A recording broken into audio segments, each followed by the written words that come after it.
Assalamualaikum warahmatullahi wabarakatuh. Perkenalkan, nama saya Destiara Yulfa Ramadhani, mahasiswi psikologi dari Universitas Proklamasi 45 Yogyakarta. Di video kita kali ini kita akan membahas tentang coping stres dan alternatif cara menghadapi. Yang coping. Menurut Sarafino, coping adalah usaha untuk menetralisasi atau mengurangi stres yang terjadi. Dalam pandangan Heber dan Runyon, coping adalah semua bentuk perilaku dan pikiran yang dapat mengurangi kondisi yang membebani individu agar tidak menimbulkan stres. Dalam kamus psikologi, coping behavior diartikan sebagai sembarang perbuatan dalam mana individu melakukan interaksi dengan lingkungan sekitarnya dengan tujuan menyelesaikan sesuatu. Nah, dari pengertian yang tadi, kita dapat menyimpulkan bahwa coping stress merupakan suatu bentuk upaya yang dilakukan individu untuk mengatasi dan meminimalisasikan situasi yang penuh akan tekanan baik secara kognitif maupun dengan perilaku.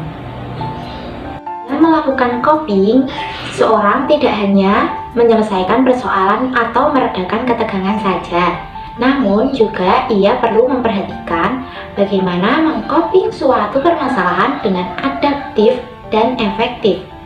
Dengan kata lain, coping yang dipergunakan adalah coping yang tidak merusak bagi diri sendiri ataupun bagi lingkungannya. Nah, yang selanjutnya ada dua jenis coping strategi yang secara umum digunakan. Yang pertama adalah problem focus coping atau coping yang berfokus pada masalah.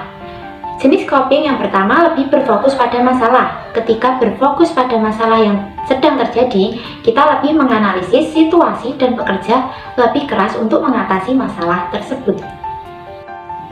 Nah, sekarang adapun contoh dari problem focus coping, yaitu ketika kita hendak melakukan wawancara kerja esok hari, maka kita akan menggunakan malam ini untuk berlatih agar bisa memberikan jawaban terbaik saat wawancara.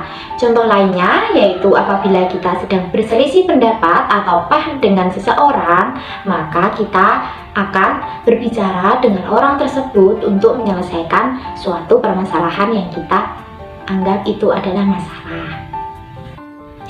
Coping strategi yang selanjutnya yaitu ada emotion focus coping atau coping yang berfokus pada emosi.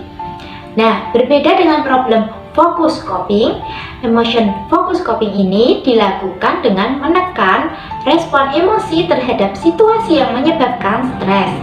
Kita lebih berfokus untuk mengendalikan emosi dan perasaan saat mengalami stres.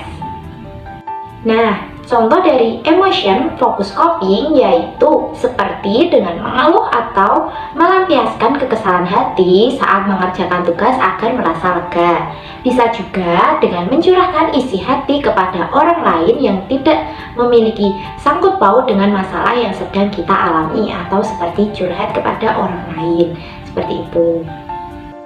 Selanjutnya, yang terakhir adalah tips mengatasi stres. Yang pertama, makan secara teratur, kemudian olahraga rutin, kemudian konsumsi air mineral secara rutin, kemudian memiliki hobi yang positif, dan yang terakhir yaitu selalu berdoa kepada Tuhan agar kita senantiasa diberikan hati yang ikhlas dan juga itu akan mengurangi sedikit dari stres yang kita alami. Nah, seperti itu yang dapat saya bahas pada video kita kali ini. Jika ada kesalahan dan kekurangan, saya mohon maaf. Billahi taufiq wal hidayah. Wassalamualaikum warahmatullahi wabarakatuh. See you next video.